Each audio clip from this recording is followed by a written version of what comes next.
Hello, all you positive heads out there. It's so good to be back with all you beautiful reflections of the one source consciousness that creates and animates all things.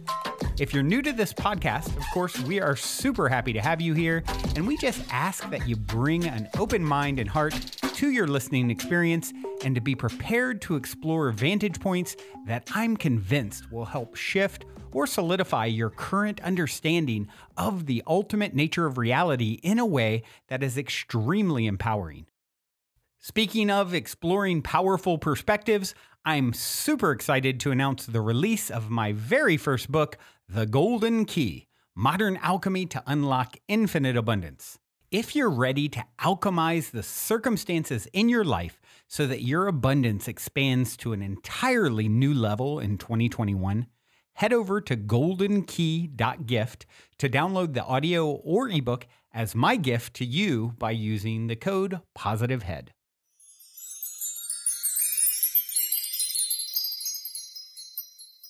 All right, all you positive heads, welcome, welcome. Here we grow again. It is a magical Monday here in the studio as I record.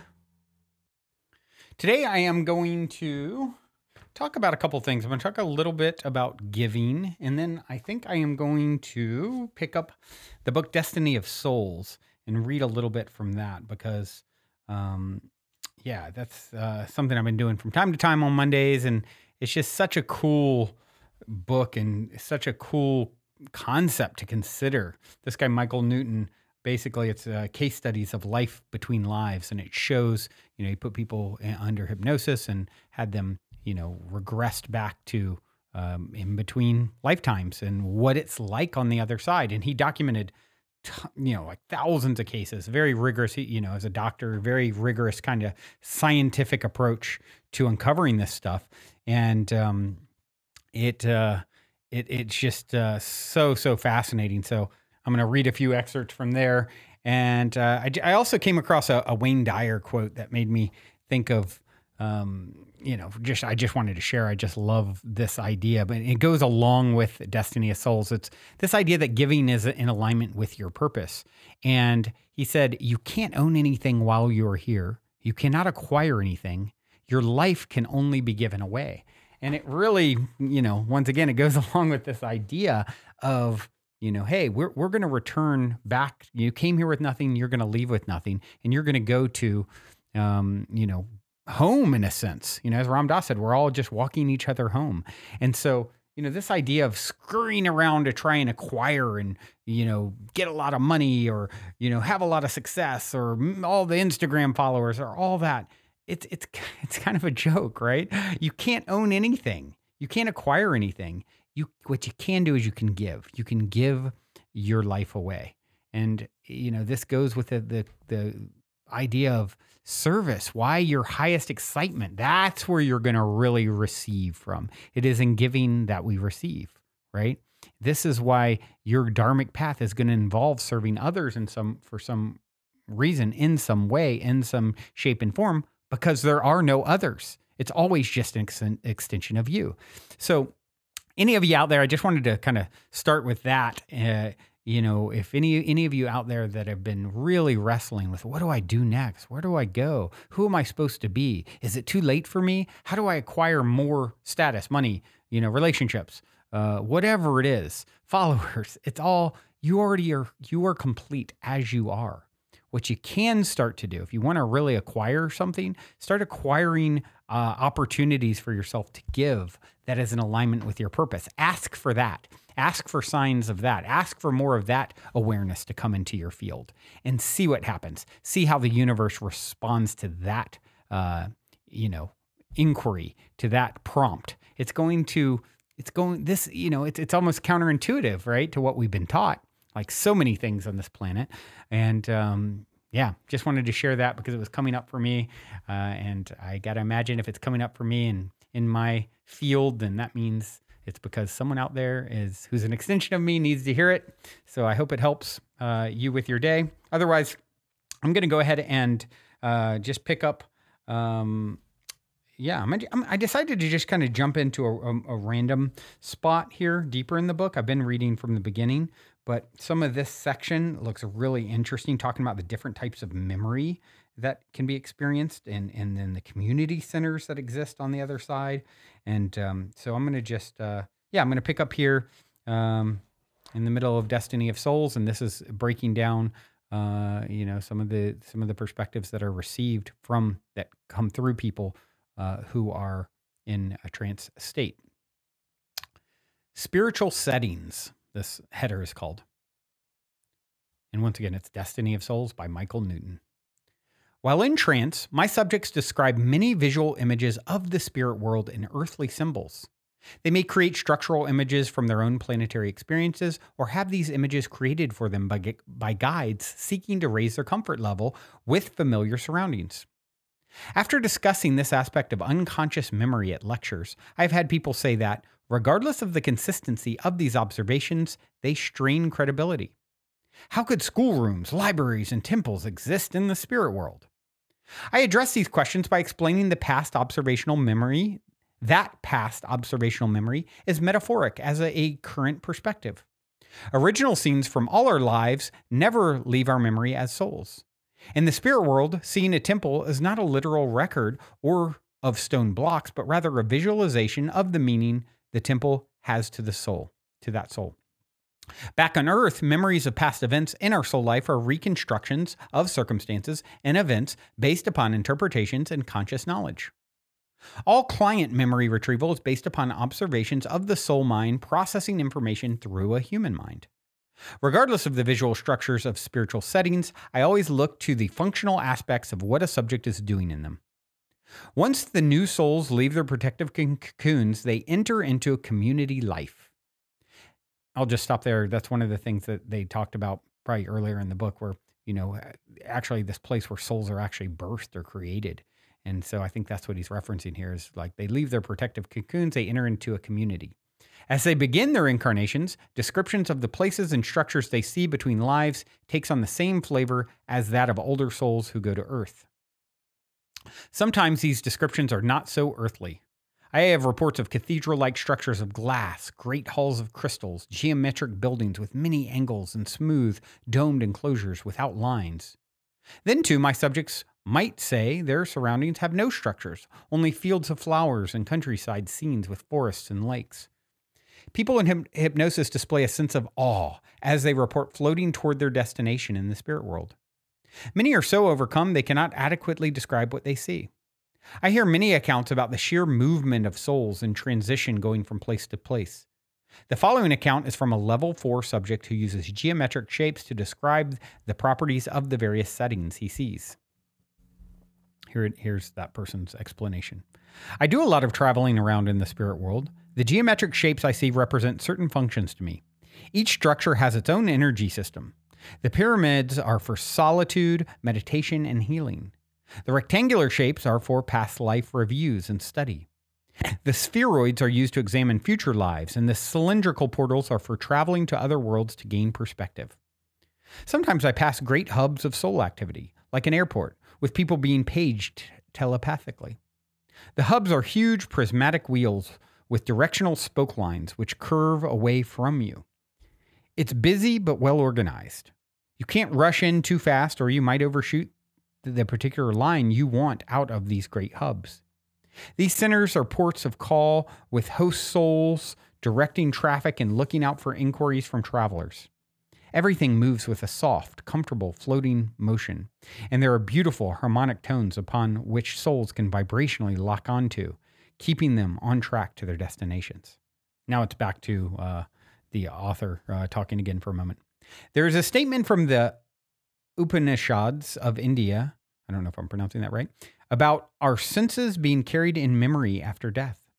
I believe this old philosophical text is correct in the assumption that the senses, emotions, and human ego are a path to infinite experience, which provides a physical consciousness to the immortal self. These sentiments were expressed by a client of mine in a cogent way. Cogent way. I guess it's cogent. I don't know. All these words I'm not quite sure how to pronounce. Okay, here's the client talking.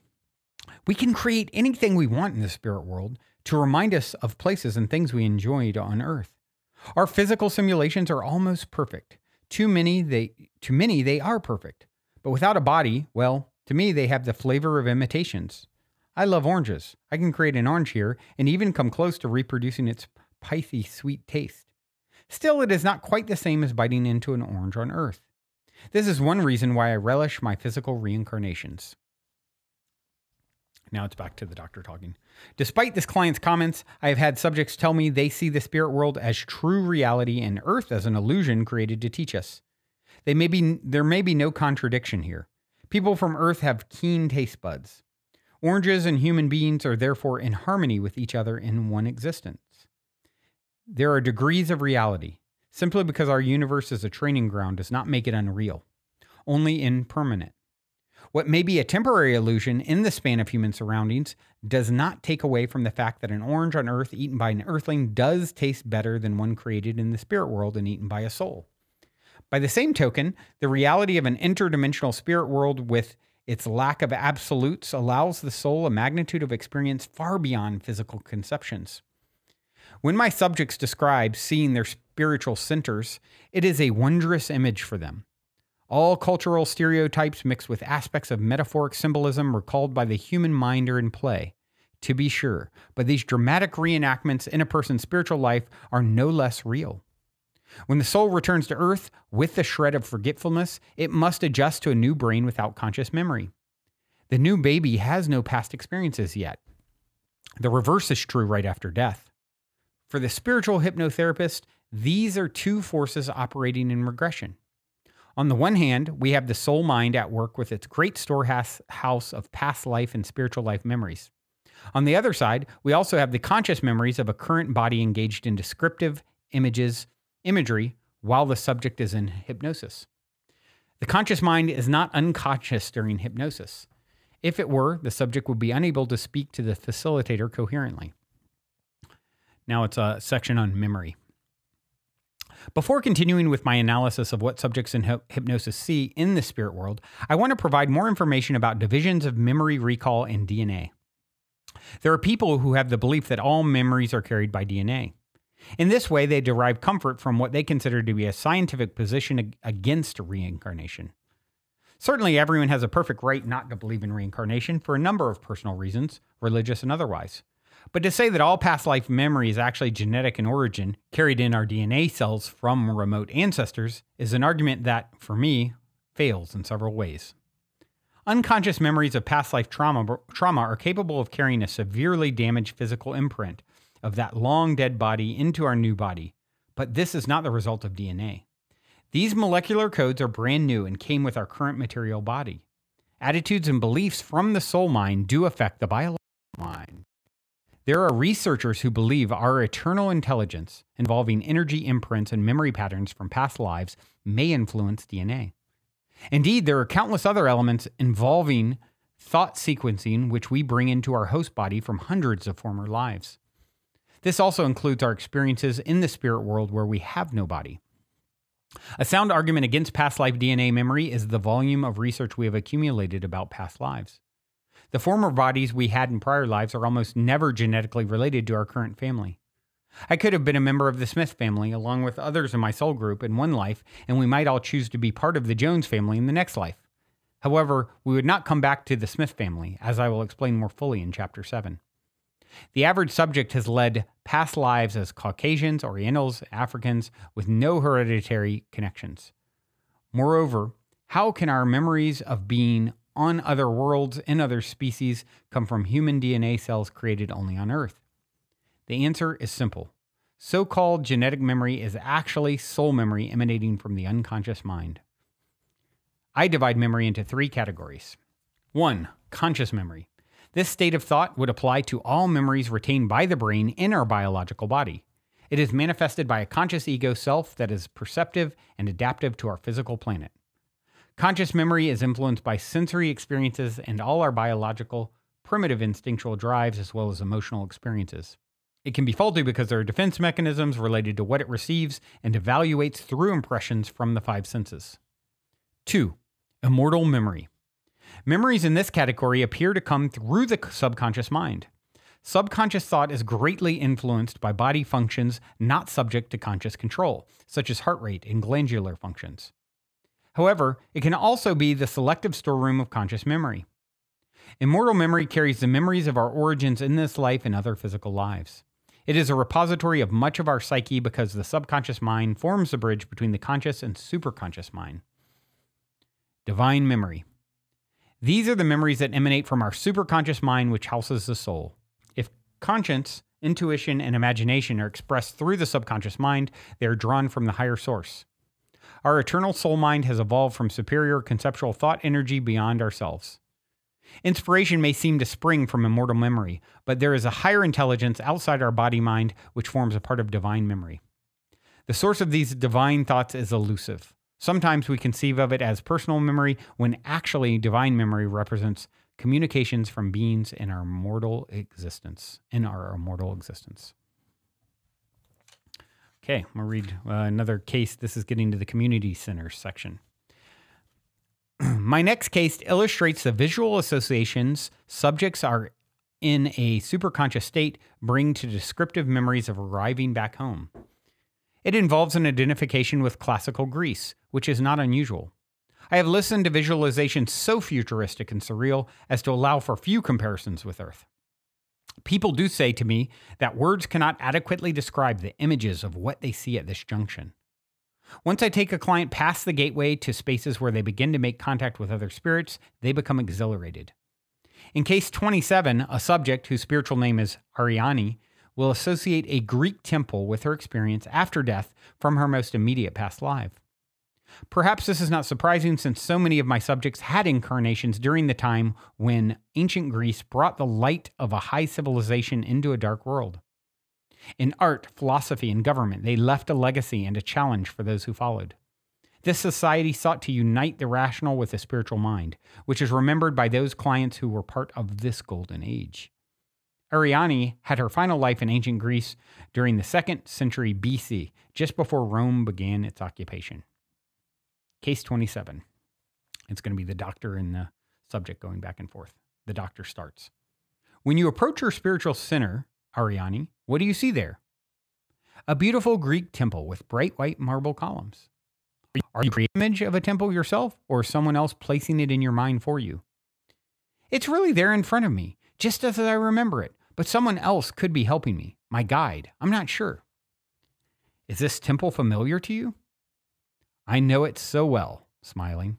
It represents the culmination of a series of meaningful lives that I was not to know again for a long time on Earth. Why is that? What is it about this temple that means so much to you? It is a temple to Athena, goddess of wisdom. I was a priestess with 3 others. Our job was to tend the flame of knowledge. The flame was on a flat, smooth rock in the center of the temple with writing etched around it. What does the writing mean? Essentially, to seek truth above all things. And the way to seek truth is to look for harmony and beauty in that which surrounds us in life. Well, is that all you did? Just making sure the flame didn't go out? No, this was a place of learning where a woman could participate. The flame symbolized a sacred flame in our hearts for knowing truth. We held the belief in the holiness of a single God with lesser deities representing parts of that central power. Are you telling me that you and the other woman had a monotheistic beliefs? Yes, and our sect went beyond that temple. We were seen by the authorities as being pure in heart and not as an intellectual caste.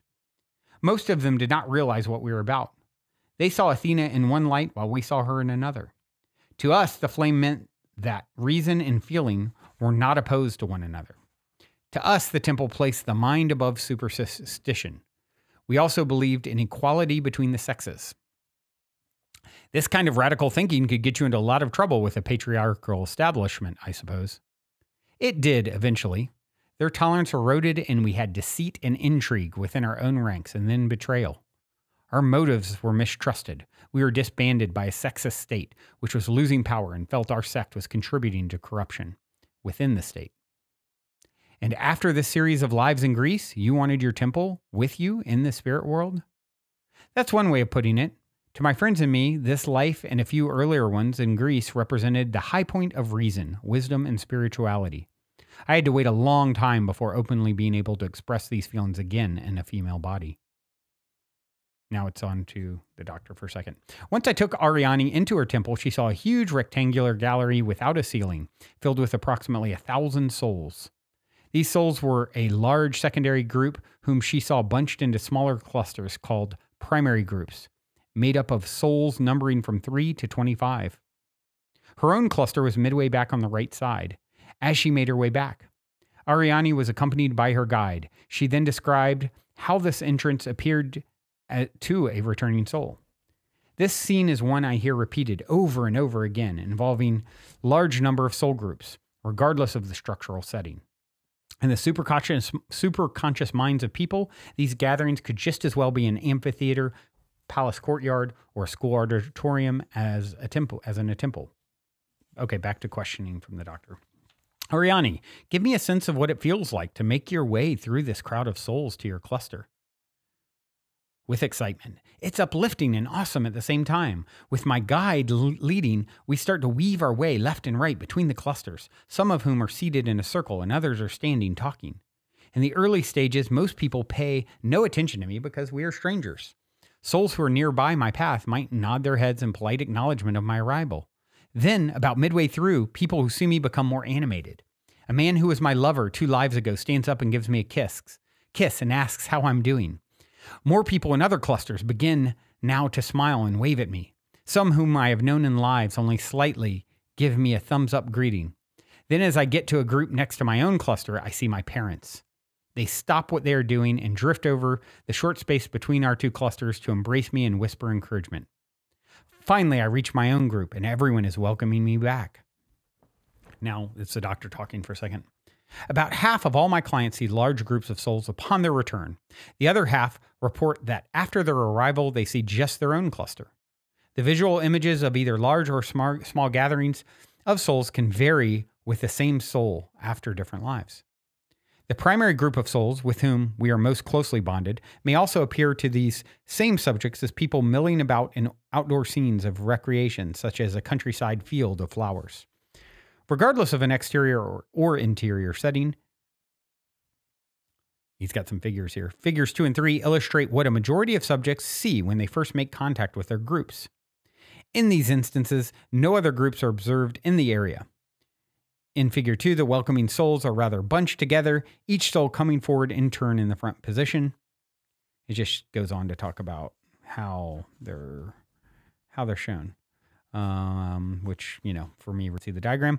Only a very small percentage of my subjects say that their initial meeting with groups of souls involves just floating in air with nothing around.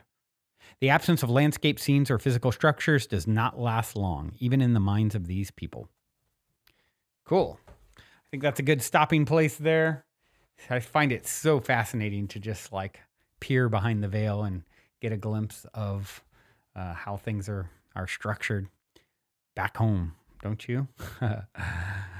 So, like I said, Michael Newton, Destiny of Souls. He also, this is the second book. The first one was Journey of Souls. So if you want to go deeper and there's just a lot in these books. And with that being said, as we sign off back into the real world or the illusory world, which one are we in again? I'm going to play a song called In the Real World by Alex Serra that, I've recently come across that I absolutely love. Has some incredible lyrics, especially towards the end. Hope you guys enjoy. Until next time, journey well. Also, before we cue up today's song, as a quick reminder, don't forget to download the Golden Key audio or ebook as my free gift to you at goldenkey.gift using the Golden Key code POSITIVEHEAD. And please, if you enjoy my gift, leave a positive review on Amazon so others can unlock their lives with the help of the Golden Key as well.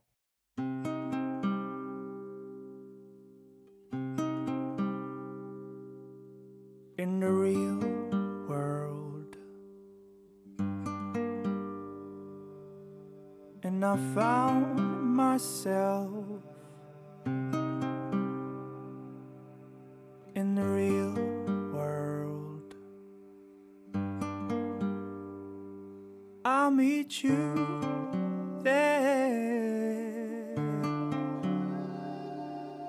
in the real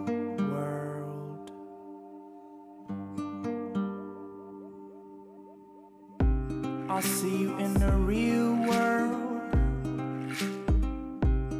free from the guilt and oppression, free from the constant depression, open to just feel the emotion, away from hatred and judgment, free from the killing and fighting. I'll meet you there in the real world.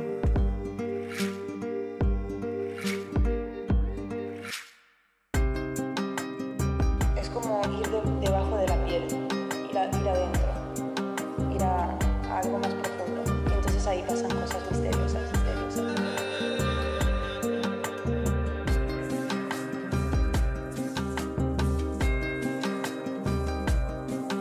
Me decía que la música no le pertenece a nadie. O sea, cuando haces música y conectas, entras en ella. Como algo que ya está, ya existe.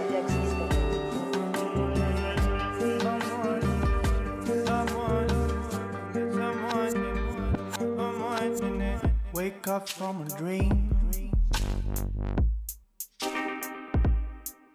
and look around you. Look around you, see what's been missing for you to do. And let go of that veil that's stopping you from connecting to everything you knew.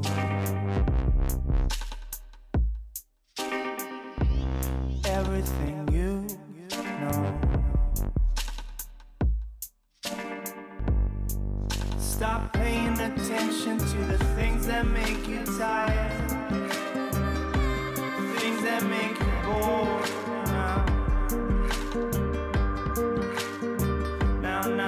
Now, the power is yours. You are responsible for every situation.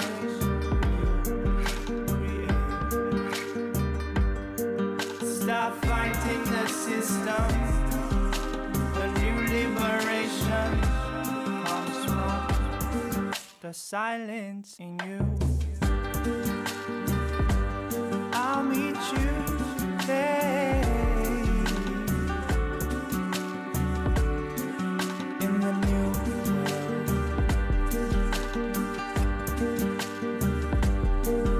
And I found my soul in the real world. I'll meet you